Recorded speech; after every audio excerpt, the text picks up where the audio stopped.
welcome to the Stochastic MLB DFS Strategy Show. I'm your host, Neil Orfield. You can find me on Twitter at PlayerQDFS. I'm here with Josh Engleman. You can find him on Twitter at Josh Engleman. And this show is sponsored by Caesars.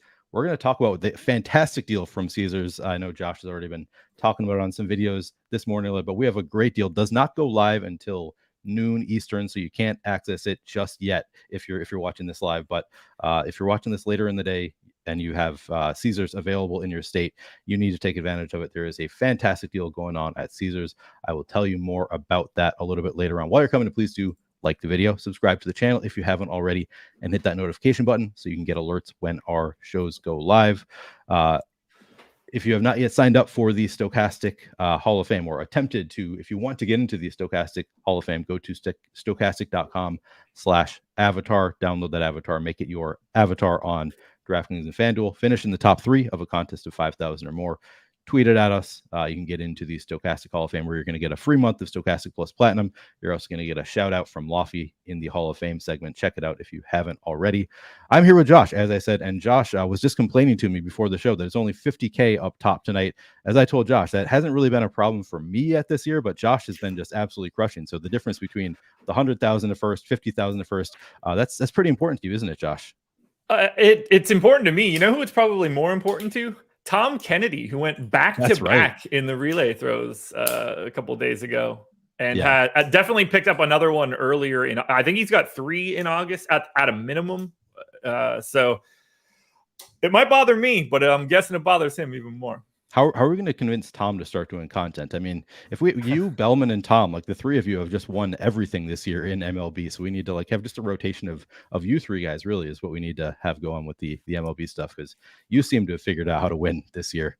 I think Tom has only been live on camera once, if I remember correctly. Maybe twice. I think he would peek in every once in a while during COVID, when it was me and Lofty and Ben, because he was producing those shows at the time. But it wasn't he wasn't on or providing any sort of analysis. I don't think we're getting Tom anytime soon. I don't think I've ever seen Tom on a show. I was thinking maybe he was in promo for the Chasing the Goat or something when Alex was on that. I feel like maybe Tom was in that in a promo. Maybe I'm wrong. I know Joey Corman was in that, and I didn't know who he was at the time. I thought Tom might have been, but maybe I'm just making that up. He definitely was in it was either the Spags going away party, one of those 4 or 5 that we had for him, or maybe a live Christmas type thing where he popped in. And I want to say we got him to say something about DFS once, but it was pretty minimal. You got one DFS opinion from Tom, and that's all he's willing to give away. Yeah, well, can't say I blame him at this rate. I mean, yeah, right. I guess we'll have to make do with Josh, who has taken down, I don't know, handful of tournaments this MLB season, some of them very big, and then come in second or third a handful of times also. So we're in good hands here. Yeah. We've got an 8-game slate to talk about. We will jump in. Do you have any overarching thoughts on the slate, or just want to start going game by game? Yeah, it's going to be interesting. I don't know if we have all of the official pitching yet. There's a couple disparities across the industry that have popped up. There's a couple spots that don't have starters, like the Pirates, the Braves, and the Marlins all have non-official starters on MLB.com right now. And there are at least 2 other spots where if you look at either FanGraphs or MLB.com, you'll see 2 separate starters. That's obviously going to carry a lot of weight by the time we'll know all that kind of stuff by the time we get to lock, but we don't necessarily know it now. For example, I have Michael Wacha in as the starter for the Padres. FanGraphs and our data have Blake Snell listed as the starter for the Padres today. So that's obviously a gigantic swing in either direction, whether it's Michael Wacha or Blake Snell. And we also see that there's somebody else too off the top of my head. Oh, the Royals. So Alec Marsh or Tucker Davidson. Tucker Davidson is up in the air, which I don't get the sense that one's going to carry the same sort of weight. But whether or not Blake Snell pitches today is an important factor. Yeah, that seems very important. Yeah, we've got in Fantasy Cruncher, which is where I go through game by game. We have Michael Wacha as the pitcher as well, so that's in line with what you have. But yeah, if I say a name that you guys disagree with when I'm asking Josh about the pitchers, just call it out, and we'll discuss who we think the pitcher is going to be. Yeah, somebody confirmed that they saw Tom on these Spags. Yeah, William Westry says saw him on these Spags going away. I missed that. I don't even know if I knew the Spags going away was happening. I think that was after. It was definitely after I started consuming stochastic content. So don't know where I was that day. No, so maybe I don't remember if it was the first one or the second one. The first one was the aborted fake out, and then he was back, and then he bounced for what he currently has today. Yeah. The first one may have been before my time consuming stochastic. I don't think the site was around that long before I discovered stochastic or awesome at the time, but yeah, that sad to have missed it. Maybe I can go find it on the interweb somewhere. I'm sure it's out there. Steven says roster Neil on your next slow pitch softball slate. Yeah, I mean, got a lot of wins this year for the softball team. 7-5, I think. So yeah, that's the kind of pitcher you want. And only gave up like 20 runs a game. All right. That's not bad. Yeah, slow pitch softball. It's just how it goes. People give me a lot of shit. Like you gave up double digit. Greg was giving me a lot of shit during the softball season. We do recaps every Friday night, and he would give me shit about my experiences as a pitcher. I'm like, no, giving up 15 runs, that's nothing in beer league softball. Come on, you don't seem to know the scope of the scoring. If you only give up 15 runs, but the average score is 45, then you're doing great. Thank you. Josh gets it. Greg didn't get it. All right. We've got St. Louis at Pittsburgh is our first game. And the first pitcher that I don't know anything about here, we've got Drew Rom on the mound for St. Louis, Mitch Keller for the Pirates. Tell me about your level of interest in these pitchers. I actually do have a little bit of Drew Rom, so I guess we need to talk about him. 23 years old, was a 4th-round draft pick by the Baltimore Orioles in 2018. So I guess he got away somehow, traded maybe at the deadline. I don't know. I didn't dig into it that much. He's been down for the entire year. Has been starting 20 starts in AAA so far this season, 97 innings pitched, and a 27% K rate. Very interesting to see. There's at least a little bit of strikeout stuff in the minors. Maybe doesn't necessarily project like that moving forward. 11.5% walk rate in AAA is not exactly something you're looking for, but he's the flat 4K today. So as long as he is something approximating a starter and has the depth, and he's made 20 starts this year in AAA, he's obviously someone that is stretched out to whatever degree you want a starter to go. 5 innings for basically anybody that can show up in the majors at flat 4K immediately becomes mildly interesting in DFS. So we have him projected for 15% ownership. I have 15% ownership. He's 5% top 2 pitcher and 34% top 2 value in our top pitchers tool. I think you just have to explore using Drew Rom. No matter what you think of his talent level, 4K is immediately interesting. If the strikeout stuff plays like it did in AAA, then there's actually a little bit of upside here, especially in a park for Drew Rom being a lefty in a park that limits righty power. There's a path where he actually has a good score, but Steamer doesn't like him as much as like the raw AAA strikeout rate does. Steamer has him at a 19% K rate. The bat has him at 22%.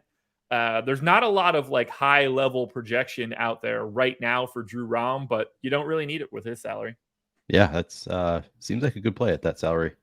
All right, how about the bats? Any interest in St. Louis or Pittsburgh stacks or one-offs? Yeah, I'm getting to St. Louis here, and there's obviously a bit of a path to get to the Pirates. They are 4th in ownership.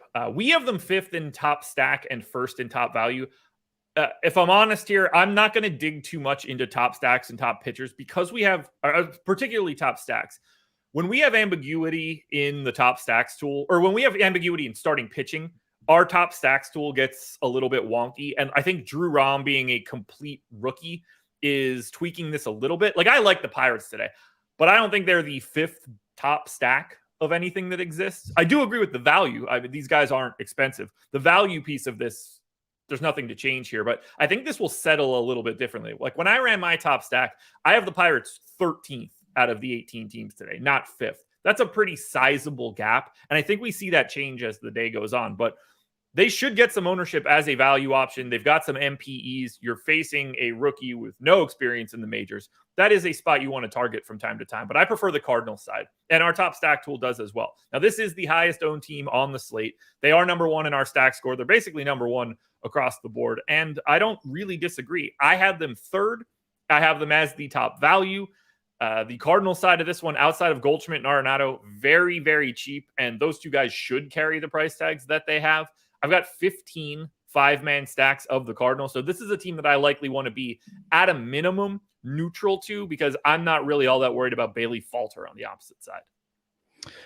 Ken Roddy says Rom looks a little like Neil without glasses. Sounds super handsome. All right, Josh, can you rank the 4 sides of the game for me? I can. I see it. I see. I'm looking up the Drew Rom picture right now. I can see it. I'm gonna have to look it up. Probably just has a beard. I assume that means that he has a beard. I'm surprised to hear it without glasses. Oh yeah, he does indeed have a beard. Yeah. Reminder that this gentleman is 23 years old. It's not gray enough. Yeah, really. I mean, it might as well be Neil Orfield Jr. in the picture that I see. That's right. Yeah, no, he does actually look a bit like me. All right, if I'm ranking the sides of this game, so it's Cardinals 1 for sure, and then I think it's Rom, Pirates, Bats, Falter. All right, I want to push back a little bit on chat. Rant says, if you were good at this, you wouldn't be watching videos. Big earners are not watching videos. 100% disagree. So like my best years of DFS, I was consuming stochastic content like regularly. And I happen to know several pros who watch our shows all the time, and I know what they watch because they respond to me and ask me questions about things I've said or push back or whatever. So we have tons of pros that watch our shows all the time. It's very useful, even if you're not going to use the data just as like information, like news comes out stuff, there's a lot to learn from the shows, even if you are very good at this individually. So we are a spot that gets watched generally silently, but you'll see people pop, like you'll see Petty from time to time pop up in chat. And, like bro that. Comes on all the time. Oh, yeah, Jesse comes on all the time. Yeah, constantly. It depending on which show you're watching for the day, like it's for me, I like. For all the years that I've been here, I put the deeper dive on at 5:00 because I just want to catch up on any information that I might have missed throughout the day. Like that's just a no-brainer. And it has nothing to do with like how I'm playing or whatever. I just know that show is going to go through every single game and hit on any detail that I might have missed. Yeah, exactly. You're just going to get a lot more information. And like we can't spend our day. Most people can't spend all day getting all of the little bits of information that you need for a slate, and you're going to get that on the shows. So just disagree with that comment. And I saw a couple of people saying similar things. It was a conversation where, so I just want to push back a little bit. No, I think actually a lot of great DFS players actually do watch these shows, and I think that they have a lot of value. All right. Second game on the slate, New York at Atlanta. David Peterson on the mound for the Mets. Danny Young, another pitcher that I'm not really familiar with, for the Braves. What's your level of interest in these pitchers, Josh? Well, considering I don't have Danny Young or you have whoever else that in there? would be, I have Alan Winans. All right, let's see what does DraftKings have? Fangraphs has Winans. That's probably a better source than DraftKings. We also do as well. Okay. And per RotoWire, Winans will be recalled from AAA Gwinnett to start Monday's game against the Giants. Well, then we'll go with Winans. And we have him 12% owned. That's about exactly where I have 9%. I don't have any David Peterson because the Braves have the highest run total on the slate. And I don't want pitchers against the Braves because they just beat the shit out of everybody constantly. They're an insane baseball team. Winans is fine. 7,500. Not a lot to write home about here. Not a big K guy. Talented enough as a general pitcher. But we're talking about someone across all the major projection systems, zips, steamers, like 20% K rate as a dream scenario here. Has made 2 starts up so far this year. 30% K rate in the 2 starts that he's made in the majors and across 11 innings. So maybe that'll carry a little bit, but I don't think he's really that guy. I think he's a perfectly reasonable value option today, but nobody you need to go crazy for. If you want to play David Peterson, by all means, knock yourself out, but that is not going to be a path I take. Okay.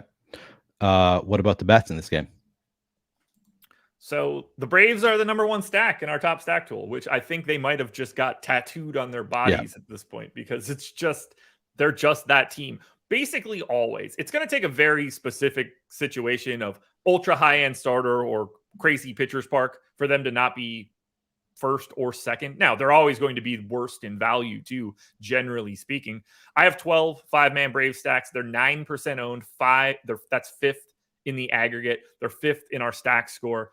I expect to be pretty neutral here. I am getting a lot of Ronald Acuna, and half of that is basically as a one-off, half of that is a part of Atlanta Braves stacks, but I have some, not a ton. I mean, when you got to get to a $6,800 Acuna plus some other 6K guys, it really changes the path. But if you like the Braves, I promise you're going to like Drew Rom as well. Okay.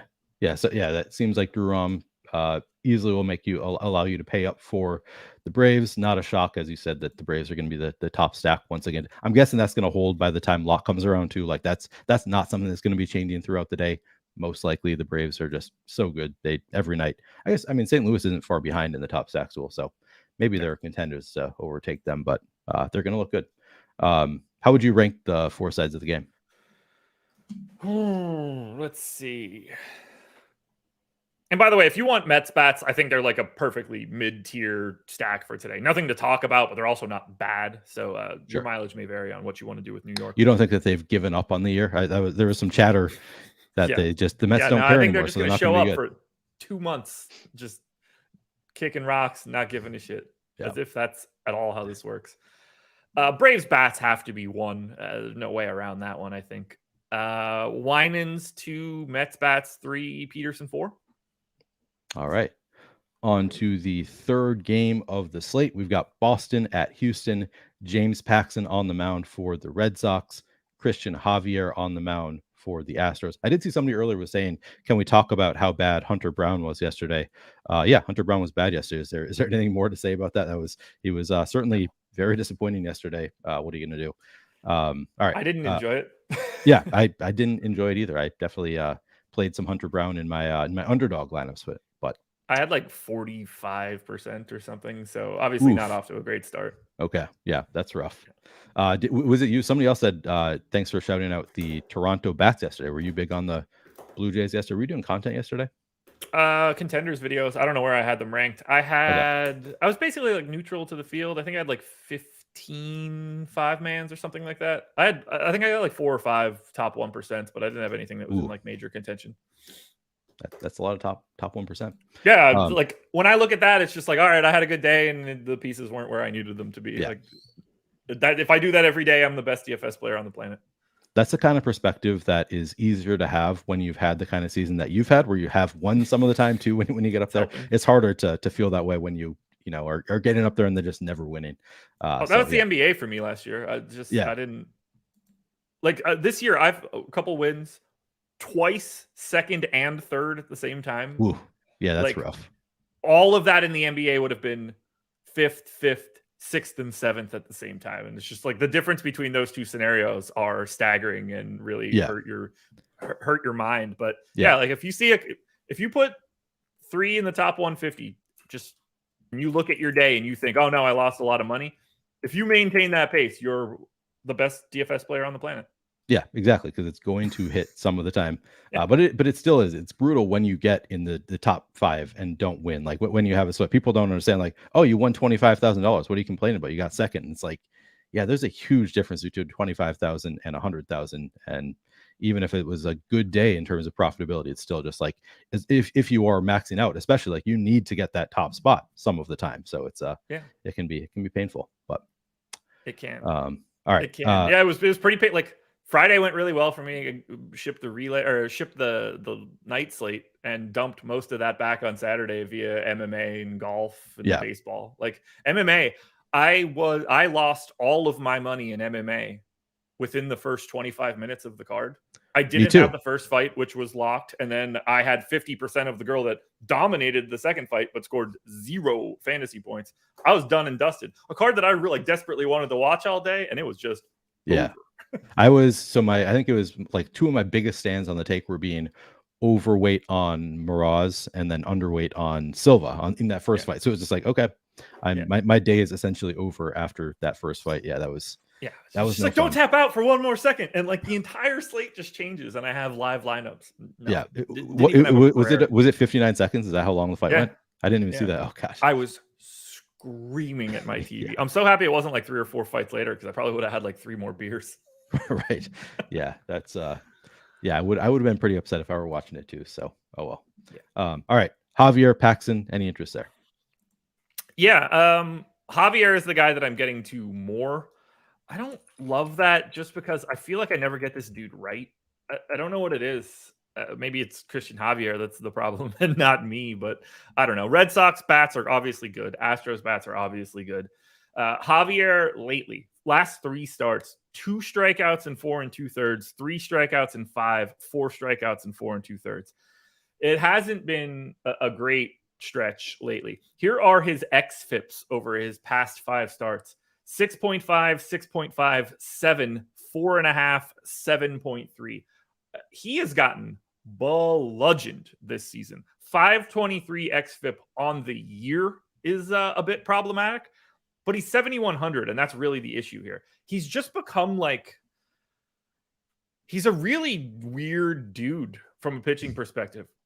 Has faced a ton of lefties, doesn't strike them out at all. 16% K rate to lefties, 199 x ISO, 29% strikeout to righties this season, 262 x ISO. So basically, he gives up power to lefties and he can't get them out via strikeout. He gets everybody out that bats righty against him. But when he doesn't get them out, they hit that shit clean out of the park. So very up and down scenario for Christian Javier. He's 30% owned today because he's 7,100. That's the real issue. 15% top 2 pitcher, 17% top 2 value. He's probably a hair over owned, but I think he's a guy you kind of have to get to because that price just doesn't correspond to his strikeout stuff. There's a scenario where he just racks up a ton of Ks, like the righties work out for him, and he just sits these guys down. There's a lot of downside. Like, I like the idea of having some Javier, but don't be afraid to also get to Red Sox stacks because I think this is a very volatile combination. Okay. And are you playing any James Paxton against Houston?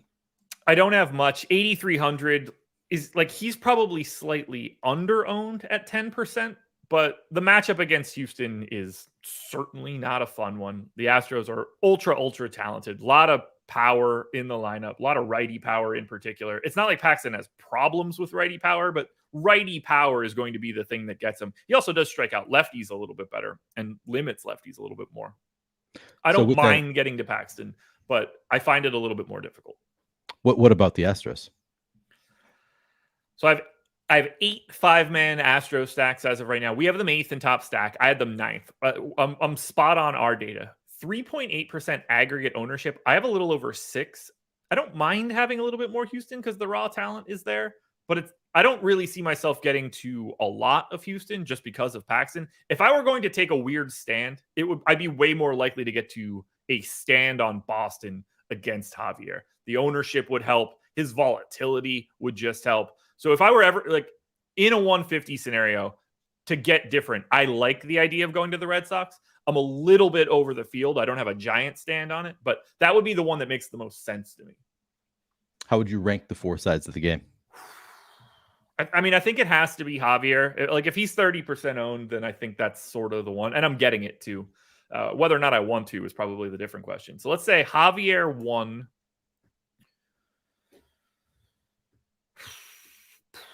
Probably Paxton 2, Astros 3, Red Sox 4, but it's not. This is a weird game.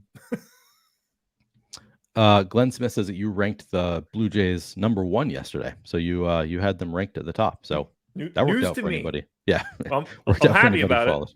I'm happy about it. That's great. That's great. All right, we made it through 3 games. This feels like the right time to tell you guys about our sponsor, Caesars. Again, this deal is not live until noon Eastern, so it's 11 o'clock real America time. You're going to be able to get this deal from Caesars if it is available in your state.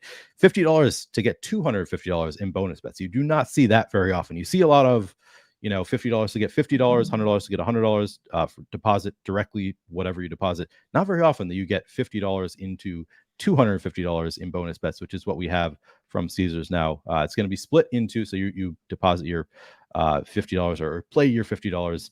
The $250 bonus will be split into $50 increments, with the first $50 coming immediately after the $50 cash wager settles. After that, you're going to get another $50 into your account on each of the next 4 Mondays. You must use your $50 within 7 days of receiving it. So you can't just sit on the money. You got to use that $50 within 7 days after you get it. But it's a great deal. It's going to last for 4 weeks. You got to take advantage of it if you are in a state where Caesars is available. Of course, the legal age for gambling in most states is 21 plus. If you or someone you know has a gambling problem, call or text 1-800-GAMBLER. But man, what a deal from, oh man, Josh, you are helping me produce here. I appreciate that. I didn't even, I think somebody had said that we got to pull this up here. What a deal, Josh. Have you seen anything like this? No, this is a great one. And I like I mean, obviously you would rather just have 250 straight out of the gate, but I like the trickle. You know, you like it's almost like the way that we open up our chests trying to get crowns, but don't ultimately get crowns each week.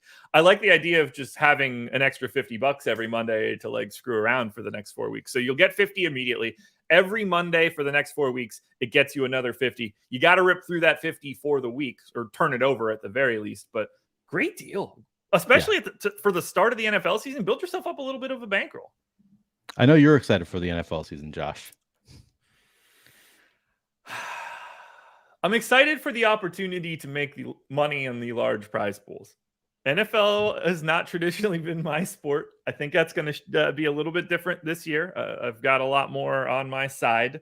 I have started the process of building out my new NFL models, but no, I'm not looking forward to it. It's a stressful DFS sport. I just really don't enjoy seeing like a fifth string slot receiver score 2 touchdowns. That doesn't happen all that often. The fifth string slot receiver scoring 2 touchdowns. Yeah, you know what I mean. You know what I mean. Like I turn on Red Zone. I'll finish a show. I'll turn on Red Zone. I get down in front of the TV. It's 106, and whoever just scored the 87-yard touchdown to open up the day is definitely not somebody I have. Yeah, no, I get it. I mean, I've been there many times. The early touchdown, somebody I have zero exposure to, is the most frustrating thing. But yeah, I feel like it is the softest sport out there. So I'm obviously excited for NFL. It has been my best sport. So yeah, I'm excited for NFL season. After you just got to get that first win this year, and you're going to be back in, I'm sure. The first one will be the first one. That's for sure.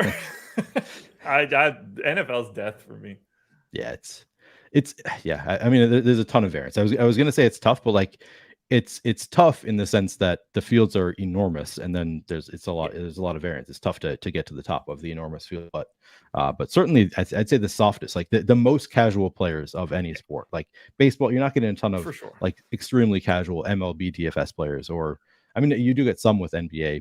They shouldn't be playing NBA, but you get some, but nothing to the extent of NFL. So, all right. The only downside to NFL, I obviously you've seen it, but I talked about it on one of the shows before. I hate the millie structures for this opening week. They don't have a mid-tier.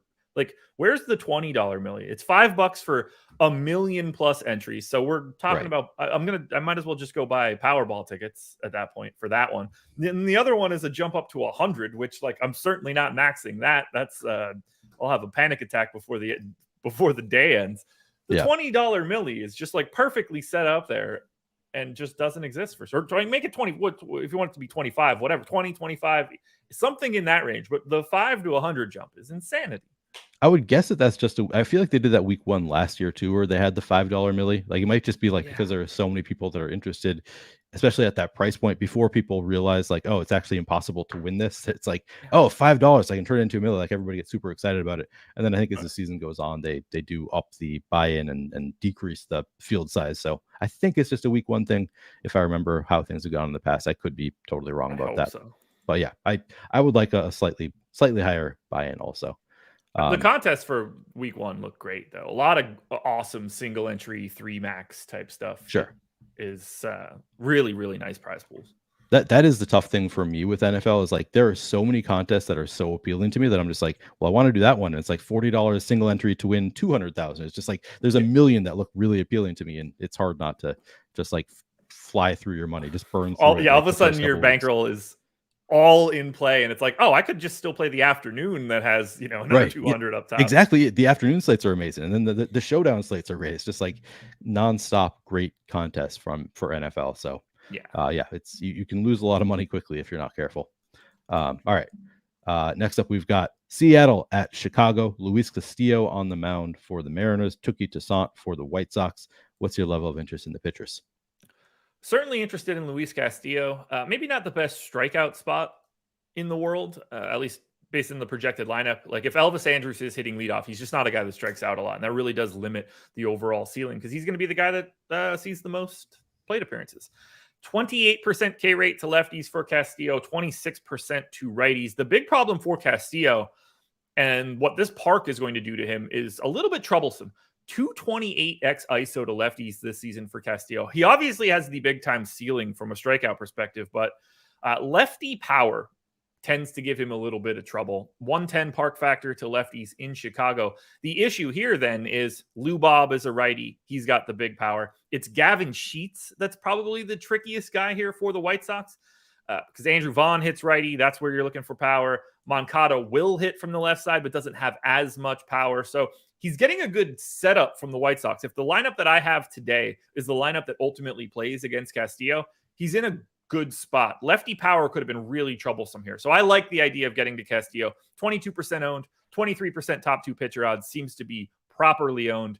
Tuki Toussaint is a perfectly reasonable value play at 7,500 on the opposite side. He's not very good. I'm terrified to have him, but I do think he should be 5 to 10% owned because there's a lot of strikeouts in the Seattle lineup, and it doesn't take many at 7,500 to save you from anything bad that can happen.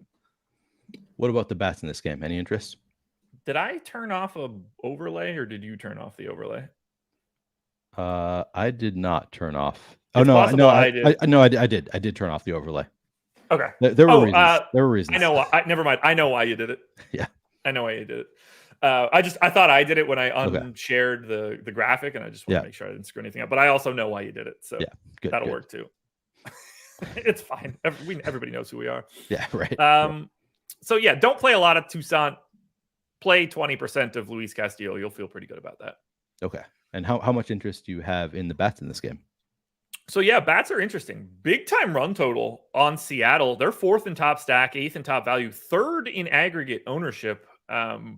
Very fun team to try to get to. Lots of just outfielders in their projected lineup, which does limit your flexibility a bit.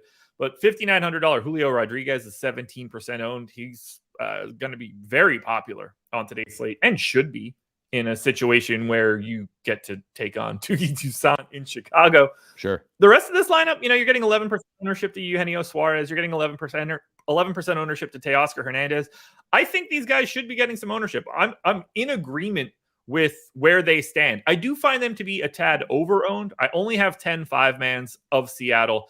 This feels like a spot where I'll be at best neutral, but if the ownership holds where it is right now, I think they're a hair higher than they should be. They're 7% stack score, 9.8% ownership. It's a tad too high.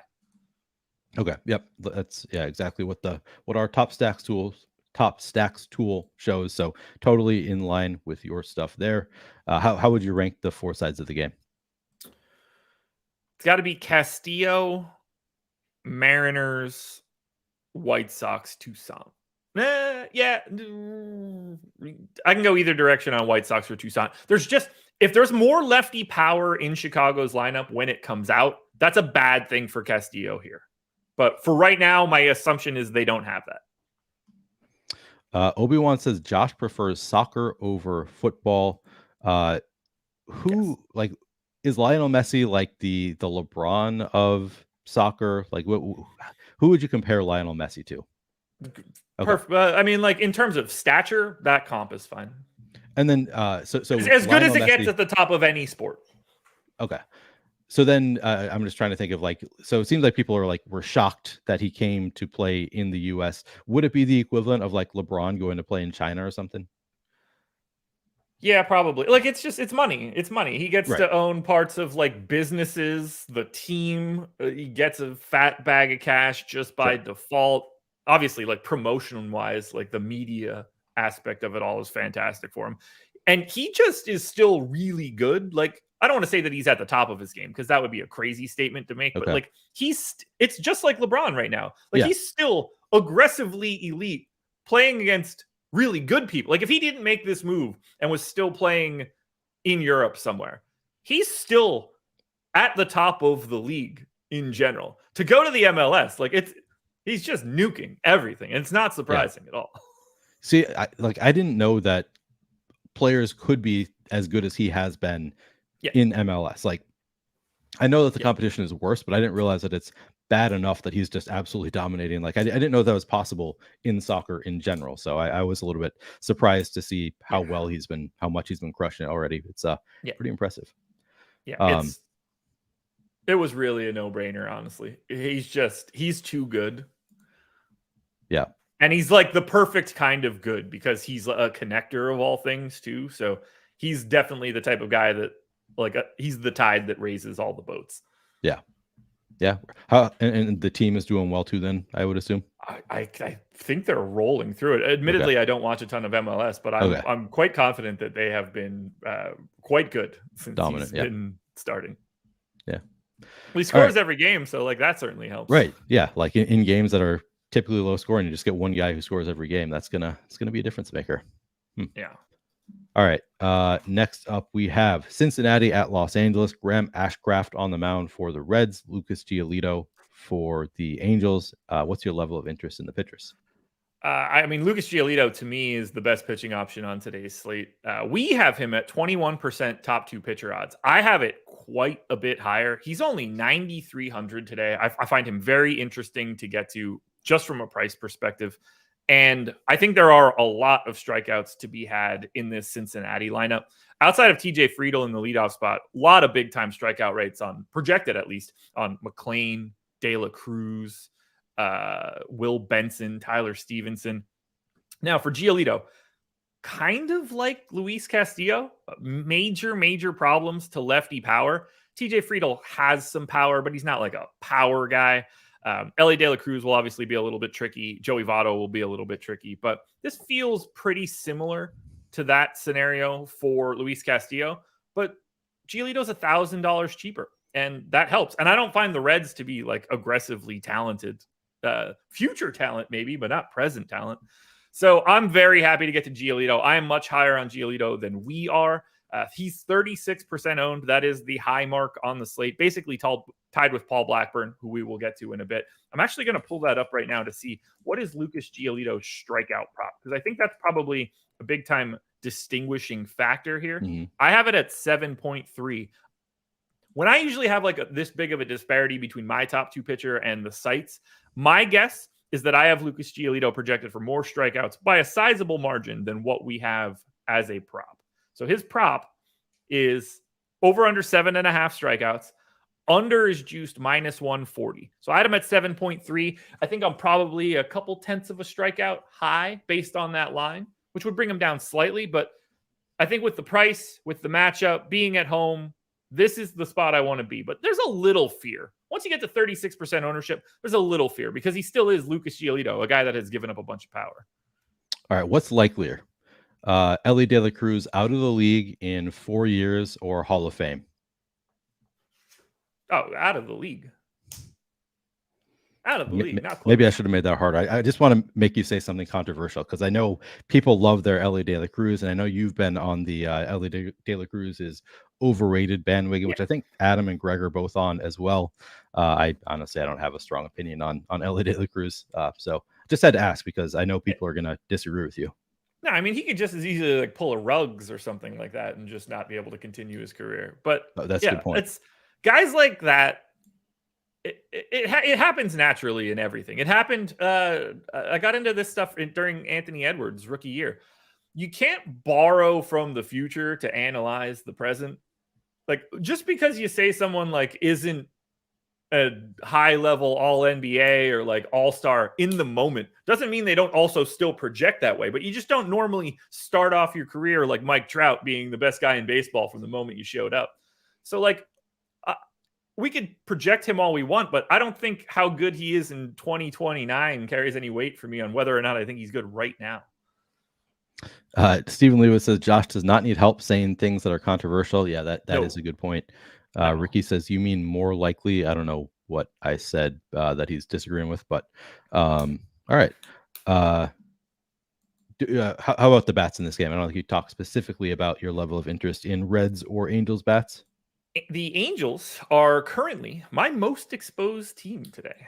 They are 9th in our top stack tool, 5th in value, 7th in ownership. I'm a little over 2x the field here. Obviously, a relatively sizable stand on Shohei Ohtani never feels bad. They've got the MPE on both Ohtani and Moose Tacos. They've got that new Nolan kid up, Shanul. I don't know how to properly say that. I haven't had to say it yet, but he's first base eligible, 2,600 in the leadoff spot, only 7% owned, very cost effective, although obviously very young, only up for the past couple days. I think the Angels are a pretty reasonable stack to get to. The pricing is fantastic. That's the real key.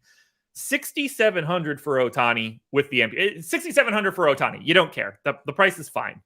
The next most expensive guy in the projected lineup is Mickey Moniak at 4,100. Any sort of 5-man stack you want to put together for the Angels, even including Shohei Ohtani, is not going to be tough. Now, you're probably going to want to use Ohtani in the outfield, Shanul in first, and then Moose Tacos gets to go to third. But against Graham Ashcraft today, seems like a pretty decent spot to me to want to attack. Ashcraft doesn't really give up too much power to lefties, has had some trouble with righty power. I think Ohtani doesn't really matter in that scenario. So same for Moustakas to a degree. I like Oakland. I like Anaheim. I was not like familiar Oakland, with this new Nolan. When you said this Nolan kid, I thought for sure it's going to be somebody whose name I recognize. And then I look at Nolan Shanul. Apparently, if you're named Nolan, you need to be a baseball player. My older brother is named Nolan. A lot less common back when we were kids. The name Nolan. Now these days, it seems like all the kids. It's like it's one of those like I don't know, like Spencer or like I'm trying to think of similar names that are just like becoming popular suddenly, or Cole or what's that? Cam. The golfers are all named Cam. All right. Everybody wants to be like Nolan Kelly. Apparently, yeah, everybody's want, or Nolan Hara. I guess he's not with the company anymore, so we'll go with Nolan Kelly. All right, how would you rank the 4 sides of this game? Giolito, Angels, Reds, Ashcraft. All right, 3 games left to get through. Next up, we've got Kansas City at Oakland. Tucker Davidson on the mound for the Royals. Paul Blackburn for the A's. What is your level of interest in the pitchers? Okay, so it's possible that it's Alec Marsh for the Royals. I have Davidson, but there is some Alec Marsh murmurs out there. I don't know how much that really matters in the grand scheme of things, but we'll know that by the time we get to lock later. 7K Paul Blackburn, on the other hand, who has become a completely different pitcher since he's been back. That's been interesting because considering he was the literal butt of jokes for 2 years of shows here. So now Blackburn, 7K at home, Pitchers Park, Royals on the opposite side, a team that mildly strikes out, but generally outside of Bobby Witt, not all that scary of a team. This is a fantastic option to get to Paul Blackburn today at this price, given everything else that exists. He's 35.5% owned. He's barely second. He's almost the top owned guy today, and I think he deserves every bit of it. He hasn't got touched for power against lefties. He hasn't gotten touched for power against righties. He's in a park where that's going to be limited completely. It's the only thing that's probably stopping Drew Rom from getting even more ownership. The fact that you can go to Paul Blackburn for cheap, but just think about going to Blackburn and Drew Rom. Now you've just spent 11K on your 2 pitchers on DraftKings. I get why he's this owned. He should be this owned. Maybe it's a little bit too high, but the spot looks great. So we have Blackburn with a 36% projected ownership, only a 17% chance of being a top 2 pitcher, and a 20% chance of being a top 2 value pitcher. So we have some negative leverage here. I would assume that in your stuff, if you ran similar stuff, you would also find some negative leverage. Do you just not care about that with pitchers just because you're going for more projectable floor? Yeah, it doesn't matter to me at all, especially in this scenario where it's just like, okay, it's in Oakland. The Royals are bad. The value component of this needs to be factored in a little bit more. Like when you look at it and you see 17% top 2 pitcher for Paul Blackburn, it also helps that he's 1/5 of the time the best value pitcher that can be out there. So that should bring that number up a little bit because you're starting to factor in the cost-effective nature of it all. And when you start to do that, should he probably be like in that 25 to 30% owned range instead of 36? Yeah, probably. That said, I don't think you're going to find a better combination of price. Like you feel a lot better about Blackburn at 7K than I think you do about Christian Javier. Right. Okay. Do you have any interest in the bats in this game? Not really. Kind of a tough sell when it comes to bats. The Oakland bats. Leverage against Blackburn? The Oakland bats aren't very good to begin with, and the park doesn't Sure. help. I don't have much, just a smattering, right around the 4% aggregate ownership that we're getting. The Royals are actually owned a little bit more, 12th in top stack, 4th in top value. They are 8th in aggregate ownership. I don't really have them. If you wanted to do it, it's definitely to go against the value. But if you're going to do that, to me, I think you're better off going against Christian Javier and getting yourself Red Sox bats than going against Paul Blackburn, who hasn't shown a propensity to get blown up, and getting Royals bats. To me, you're getting the guy by going to the Red Sox. You can get real bats against the guy that has shown major power problems against one hand. Or you're going to the Royals, who don't have that much talent on the team in the aggregate. And Paul Blackburn has really not given up any expected power since he's been back. I think it's just easier to go that way. Yeah, no, that makes sense. It's another spot where you can exploit the leverage of the field playing too much of a pitcher. Yeah. All right. How would you rank the four sides of the game? Blackburn 1. Oh, God. Royals bats 2, A's bats 3, Tucker Davidson / Alec Marsh, I think. But if you want either side of the bats, like the Royals bats are more interesting because Blackburn's in 36% of lineups. So that does matter. And it matters more. Like it matters more in large field than it does in small field. Even trying to get on the opposite side of Blackburn, I don't necessarily like want the Royals in single entry. Okay. All right.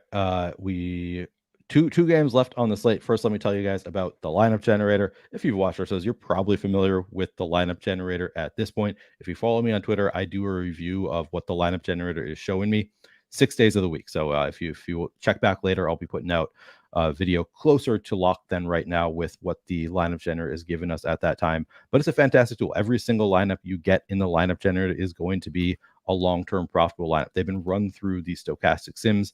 Every single one of them. The bad lineups have been taken out. Any lineup that was not found to be long-term profitable, over like 40,000 sims. If it was not profitable, removed from the lineup generator. Every lineup you get here is going to be long-term profitable. And if you use the link in the description of this video, you can still get it for 50% off your first week. Just going to be $4.48 for that first week. That's less than a cup of coffee. Even after that, though, it's still just going to be $8.95 every week after that. It's a fantastic deal. As I said, every single lineup you get is going to be plus EV. You get to make decisions. So I just went into DraftKings to make some lineups here. You can do all stack types, which is typically what I do. So you're going to get a mix of 5-3, 5-0, and 4-4 lineups if you do all stack types. And I like to start by I just go all lineups. So you get a mix of chalky, balanced, and contrarian lineups. I like to get that mix because I don't want to be like, if you just do all chalky lineups, you're probably going to end up with a lot of one team, or same thing with contrarian. So I like to do a mix of all lineups so I get less condensed to one team, and then I don't really ever lock anybody. Just let the thing do its job for you, and it's going to give you nice looking lineups that have been run through the sims and been found to be profitable. You get, again, right here, just in the middle here, you're going to get a mix of lineups, chalky, contrarian in the middle here, like we're seeing here. But all of them are going to be like in the top 10 percentile or so in terms of projection. So check it out if you haven't already. I think it's a really cool tool, especially if you don't have time to be using our Sims tool. This has been through the Sims. So it's we talk a lot about how valuable the Sims are. Well, these have been run through the Sims for you already. So fantastic tool. Check it out if you have not done so already. All right. 2 games left. All right. Josh approves. He agrees. Lineup generator, you should check it out if you don't have time to use the Sims. All right. We've got 2 games, Texas, Arizona, Jordan Montgomery on the mound for the Rangers, Slade Ciccone on the mound for the Diamondbacks. What is your level of interest in the pitchers? I thought that I would have some Jordan Montgomery today, but 9,800, I think, makes that a little bit difficult to do. We'll see what ends up happening with whether or not it's Michael Wacha or Blake Snell. Wacha is also 9,800, just like Montgomery, but he gets the benefit of facing the Marlins instead of the Diamondbacks. So do with that what you will. But I am getting to Wacha. That is stopping me from getting to Montgomery. You also have Lucas Giolito, $500 cheaper than Montgomery at 10-1 ownership rate at this point, which I think is a little bit more extreme than it should be. But to me, it should be an extreme gap in general. So I don't have a ton of interest in Montgomery, although it does help that he's in a park that pretty greatly limits power.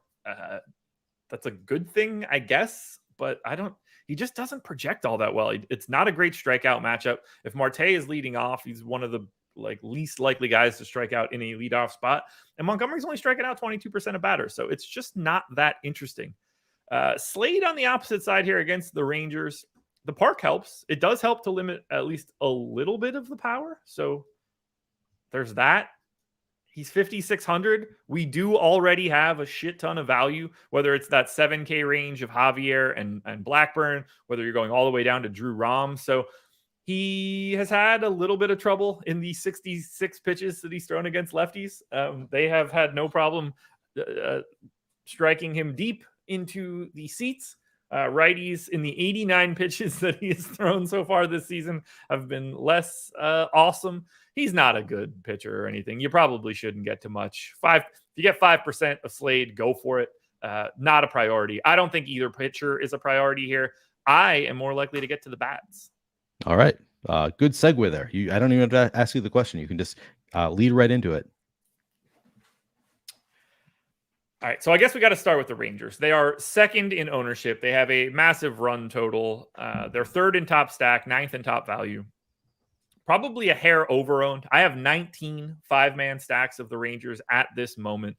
When you get somebody like Semien or Seager at the top, that will always look good. Those guys, to get second base and shortstop in the 1-2 spots on the road, there's just a lot of potential for plate appearances. Those are the things that you're looking for in this spot. But the rest of the Rangers offense certainly looks good.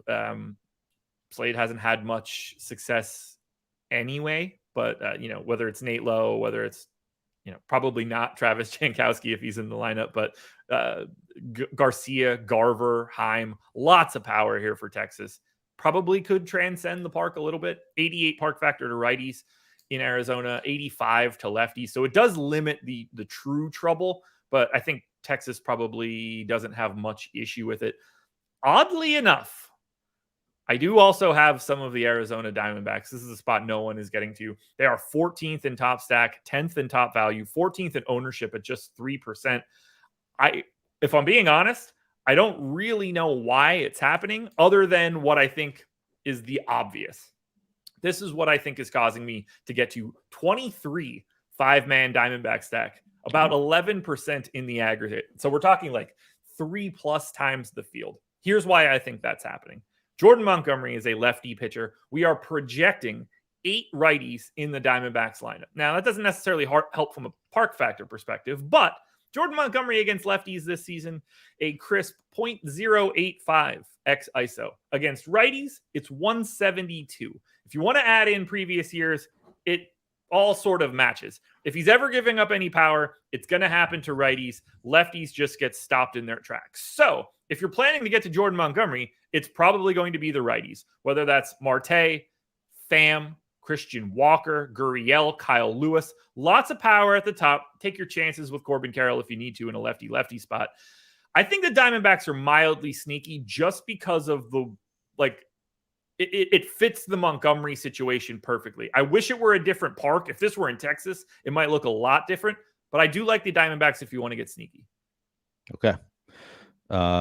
Prescott says, the fuck kind of coffee you drinking? That's less than what we're paying for the lineup generator. I mean, if you go to Starbucks or something and you get just like a regular coffee, it's going to be, I've been spending, ever since he made the comment, I've been trying to think of what's a better example of throw in there than a cup of coffee. I'm thinking like NFTs, like what's a good NFT, like it's cheaper than what you pay for a Bored Ape. I know that's true. Less than you pay for a Top Shot. Too much on an NFT that is not worth that any longer. So which NFT do you want to divulge?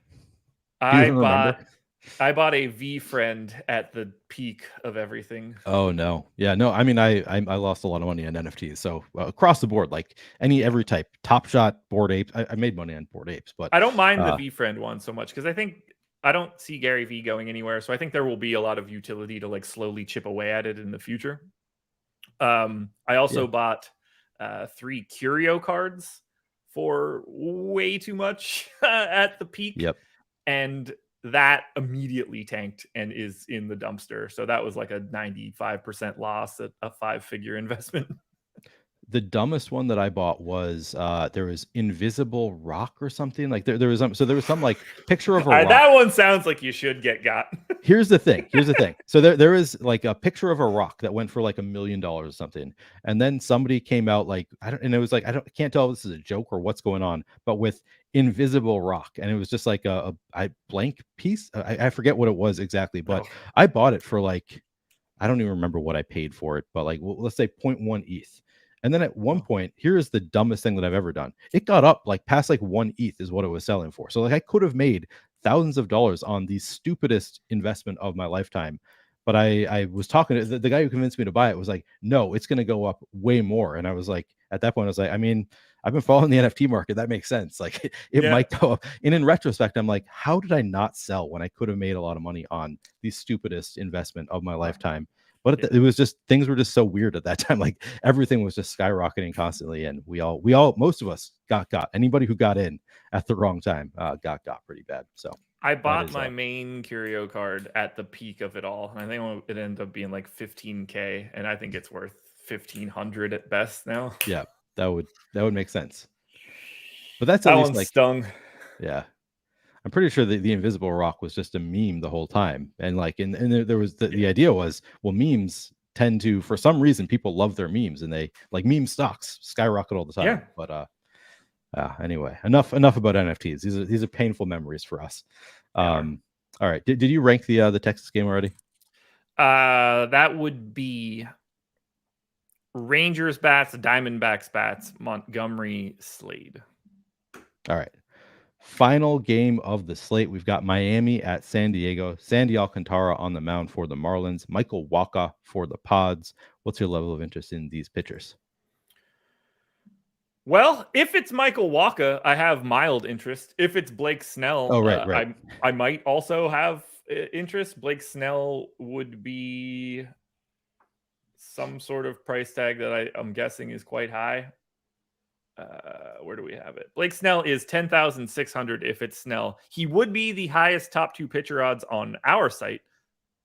We got to figure out if it's him first. I have Michael Wacha in 17% chance at top 2 pitcher, 5% at top 2 value. I like Wacha even at 9,800 here against the Marlins. The park really helps. It limits runs. It limits power. It's a good spot to get to Wacha if it's Wacha, but we shall see.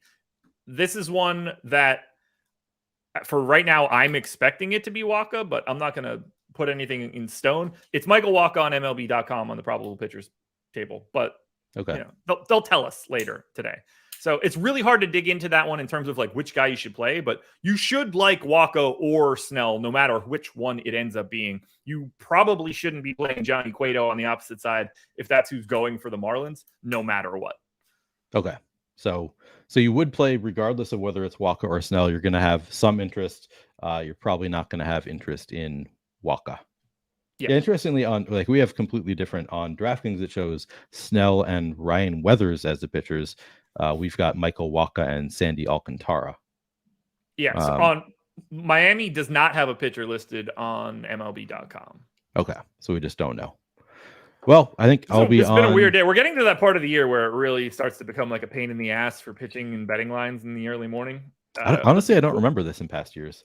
But we're also getting to the point in the year where I mostly focus on NFL. Like I move a lot of my focus pretty soon here. So maybe it's not a big part of my my baseball, my MLB experience. I don't think it's going to be Sandy, by the way. So okay. Cueto last pitched on the 15th. Alcantara pitched on the 18th. Today's the 21st. I don't think Sandy's coming back today for that one. So that one seems incredibly unlikely. Yeah. I don't know where that one would be coming from. Yeah, I mean they early in the morning they sometimes just have weird pitchers listed in FC. It's usually right, but it's I don't know where it comes from. Like I think last week at one point they had a pitcher who was not who was on the IL was listed as the starter. So I think it's just they don't really care because nobody's making lineups this early in the morning anyway. Yeah, like if it's Sandy, then it's worse for San Diego. No matter what it is, otherwise it really doesn't matter much for the Padres. You should be at least mildly interested in them because they're really talented. Park doesn't help, but 7th in ownership. I think that's basically exactly where it should be. I don't have too much to add. If you want to get to Tatis or Soto or Machado against whatever's rolling out there for Miami, by all means. They actually might be more interesting if Sandy Alcantara ends up starting, as weird as that sounds, but I just don't expect it to be him. Okay. So it's also, I mean, because we don't really know the pitches, makes it a little bit harder to talk about the bats, but can you give me your general thoughts on the bats here? Yeah, I mean, I don't think there's any way you're going to the Marlins, whether it's Waka or Snell. You're certainly not going there if it's Snell, and I don't really see the path to going if it's Waka. They're not that kind of team. Although there is some power here, whether with like Soler, Chisholm, Jake Berger, Jesus Sanchez. They do have pop, and they are mildly affordable, but this is a park, 96 park factor to righty, 86 to lefties. So any of the lefties against, if it's Waka, if it's Snell, like either way, I just don't want the Marlins. I'm going to be quicker about it. I just don't want the Marlins. I don't care who's pitching for the Padres. Okay. How would you rank the four sides of the game? Yeah, great question. Waka or Snell 1.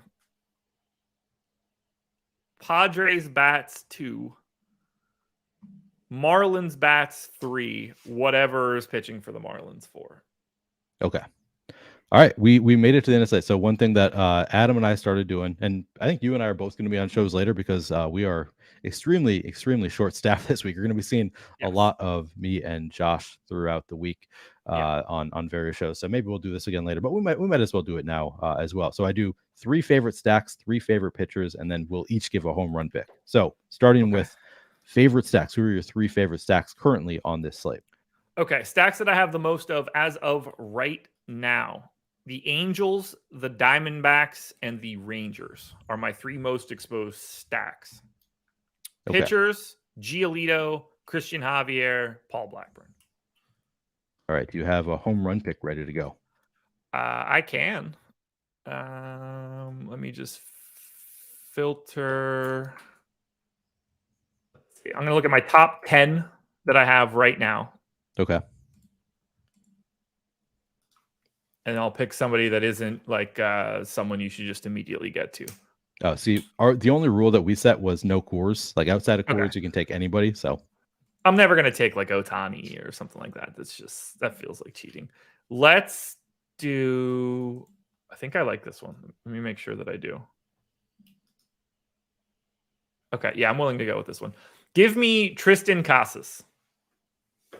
See, I am willing to cheat. You're not willing to go to Ohtani because we set very specific rules. I'm like, well, I'm just going to play the best I can play within the rules that we set. So I run a very specific process to find my favorite home run pick of the day. In my process, I see that Tristan Casas currently has a 19% chance of hitting a home run tonight. So yeah, you went a little bit off the board there. I'm going to go with Austin Riley, who I have as a 30% chance of hitting a home run tonight. And for those not familiar, I'm just going straight to our top batters tool and sorting by home run and giving you the highest odds player that's on course. So yeah, Austin Riley, 30% chance of hitting a home run tonight, according to the top batters tool. He's in my top 10. Oh, nice. All right. Rafael Devers, I have number 1. Where do we have Devers? We've got Rafael Devers. I don't see him towards the top. Well, he should be. Is he not on the main slate? Yeah, he is. He's got Christian Javier in Houston. Yeah, I'm not finding him for some. Oh, here he is. We've got him at just a 19% chance of hitting a home run tonight. This is also early in the day. It could be that this is not updated. It could be yesterday's info that I'm getting here. So maybe. I'll give a new home run pick tonight when we have updated info. It's possible that this early in the morning we just don't have the most up to date info there. So you are going to be on the deeper dive. Is that correct? I am on the deeper dive tonight. Yes. Josh will be on the deeper dive. I'm going to be on Live Before Lock. I believe that is going to be Greg's final show before taking the first vacation of his entire life. I don't even think I'm exaggerating. I think that he told me that he's never taken a vacation from work, at least since he's been at Stochastic. He's never taken vacation. He's actually taking a few days finally after being urged by the bosses here. I think he's finally willing to take a vacation. We've also got both Lofty and Jordan out this week. So you're going to be seeing... And Adam. And Adam's still on sabbatical. So you're going to be seeing a lot of some of us over and over. So get used to us, but just for this week. And then a lot of those guys are going to be back next week. I saw people were talking about, since we were talking about Spags earlier, talking about the Spags going away party. Spags is coming on my best ball show tomorrow. He's going to be on this, I think on this channel. We're probably going to do it on the DFS channel. So if you guys are missing your Chris Spags, he just DM me, confirmed that he is in for doing a best ball show tomorrow. Josh will not be on that one. Josh hates best ball and everything fun. All right, Josh, and any final words? No, guys, watch the deeper dive, watch Live Before Lock. I'll have contenders videos out in a couple of minutes. I didn't get a chance to get them out earlier before the show, but I don't really mind that since we had no idea who was starting in some of these games. Maybe we'll have a little bit more information when I go to run it, but that's all I got. I'll be back in a couple hours. Yeah, come back for the deeper dive, Live Before Lock. We'll see you then. Again, if you haven't hit the like button, please do hit the like button. Helps us out quite a bit. Thanks for watching and good luck tonight.